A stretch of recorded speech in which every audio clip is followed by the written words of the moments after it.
Ken Trahan with Lenny Vangilder. It's our First NBC Bank Weekend Review, brought to you by First NBC Bank with 35 locations throughout Southeast Louisiana and the Florida Panhandle. That's First NBC Bank, proud sponsor of SportsNOLA.com.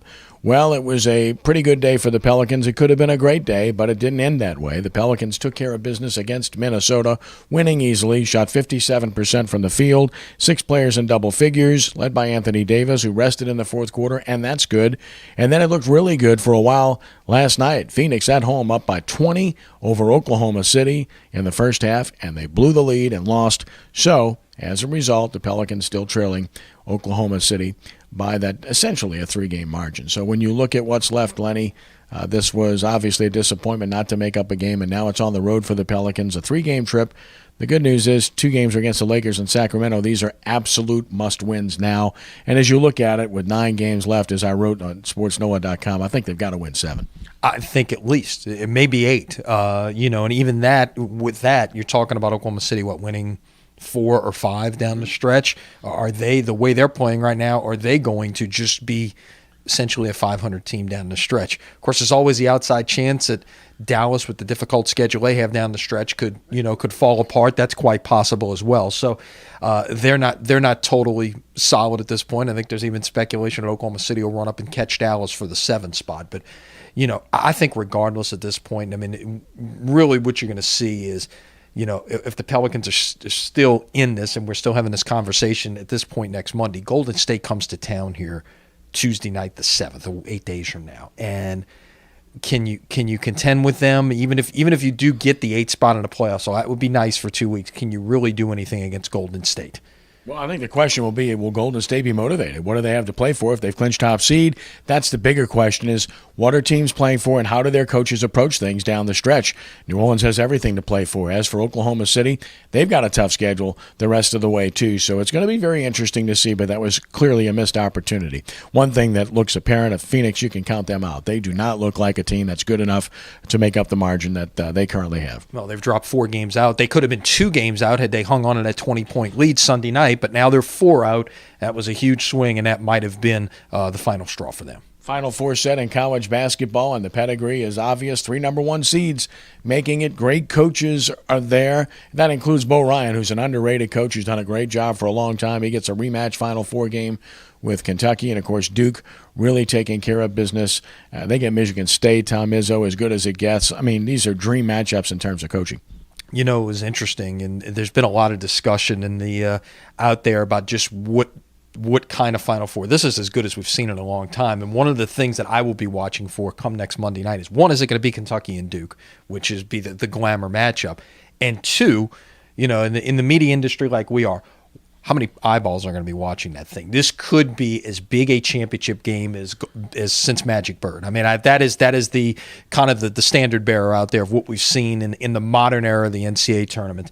Everything compares to Magic and Bird, and I think this would probably rival that as much as anything we've seen if it comes to that next Monday night. Brian Dixon arrested in Miami. Blip on the radar screen or a bigger concern for the Saints? I think with a guy like that who's an undrafted free agent, you've just signed guys, I would not be surprised if it's sayonara for him. So let's see how it plays out. We don't want to be judge and jury here, but all we know is the reports we've seen, and resisting arrest without without really doing anything. Just basically, it was a verbal resistance of arrest. Let's see how this whole thing plays out. But when you're an undrafted free agent who's got 1 year in the league, you don't have the skins on the wall to be able to overcome these kind of things sometimes. Staying with football, what a smashing debut for the New Orleans Voodoo, 13-point underdogs to one of the league's top 2 teams in terms of power ratings in Jacksonville. They win an absolute thriller if you didn't catch it or hear about it. 51-50 final. New Orleans won it. Just a great game, and what a great debut for Dean Kokinos and a new-look team. It's a good way to start. And there's, the only way to win them all was to win the first one, right? And, of course, I know there were a lot of people in Jacksonville who thought they had a chance to win them all this year. They thought they were that good with all of the free agent signings that they had made and so many all-stars that they had. But still in all, you got to go play the game out on the field, and that's a great start and a good chance to build some early momentum. As we talked about, this Voodoo schedule is front-loaded with home games, 6 of the first 7 at home, so a chance to really build on some interest early and build up some momentum early on and get some people out to the Smoothie King Center. Yeah, Cleveland Saturday night at Smoothie King Center, a team that was in Arena Bowl last year, and they whipped Tampa Bay at Tampa Bay to start their season, so a tough one indeed. It was a rough weekend in college baseball. And in softball, for that matter. LSU had the number 1 teams in the nation in both. They will not have the number 1 teams in the nation in either as of today. Yeah, LSU's already dropped out of number 1 in a couple of the early polls that have come out on Monday. Certainly the ones they were number 1 and the others, you figured they got 2 out of 3 at home to Kentucky. And let me tell you, that was a bizarre series with a lot of bizarre plays, maybe none more so than to play with 2 outs in the top of the 9th inning.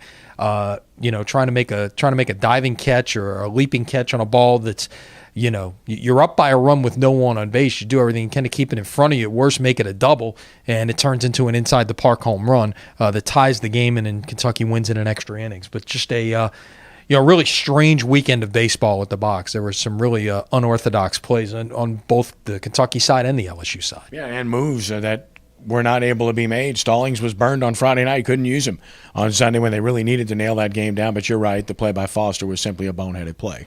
No way around it. It cost LSU the series, and now they're going to have to bounce back. I mentioned softball. They lost 2 out of 3 at Kentucky, so they'll drop out of the number 1 spot.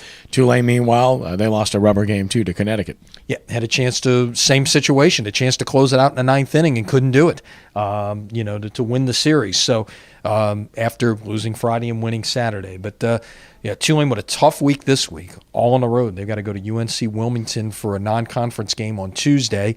Ironically enough, but it's been very interesting. A bit of homecoming for Rick Jones, but not now, of course. And then they go to East Carolina over the weekend. So it'll be a tough trip here for Tulane. Let's see how they handle the road this week. Yeah, it was Nicholls State with a solid win over Southeastern, a salvage game in that series. UNO Pine Bluff, UNO trying to continue to compete, and a rough weekend for Delgado as well. Yep, and for Nicholls, should note the former Rummel standout, Sinibaldi, with a complete game shutout in that game. And it was like that. It was windy yesterday. That's a tough, when the wind's blowing like that, it's tough. And he went out there and shut down a pretty good Southeastern team. So, the college baseball report, not necessarily good for this week, but it figures to get better moving forward. High school baseball as we close, and our first NBC Prep Showcase resuming this week with 2 really good games and a couple of really good rivalries. Absolutely. We start off with our first trip to the parish tonight. Watch it live at SportsNOLA.com. Tomorrow on WHNO, it's Holy Cross against Chalmette, and whenever those 2 get together, it's always good. And then on Wednesday, live at SportsNOLA.com, and then Good Friday, you can watch it on WHNO TV 20. It's the best baseball rivalry at this point in the Catholic League. Brother Martin and Jesuit, they've been kind of the standard bearers, if you will, for at least the first half of this decade.